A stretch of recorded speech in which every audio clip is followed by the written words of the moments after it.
er een 25 november die je je heel goed kan herinneren? En natuurlijk, waarom? Ja, het was 25 november, ik denk 94 of 95. En ik had een oom van mij uit Nederland op bezoek thuis. En op een of andere manier waren we alleen in dat huis.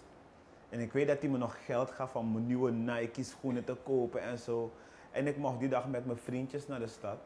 En het was het Onafhankelijkheidsplein waar het altijd alle get-together is van massa. En wat mij bijgebleven is dat ik daar voor het eerst die één tune heb gehoord van Beenie Man. Dat was Romy. En dat moment is me toen bijgebleven. Ja, dat is hem.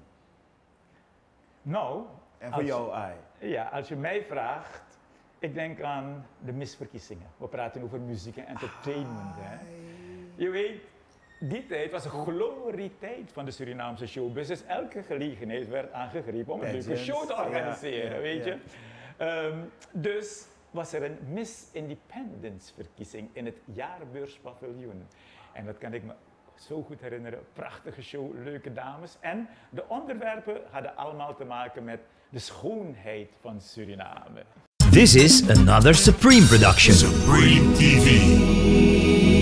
To entertain, to inform, to inspire.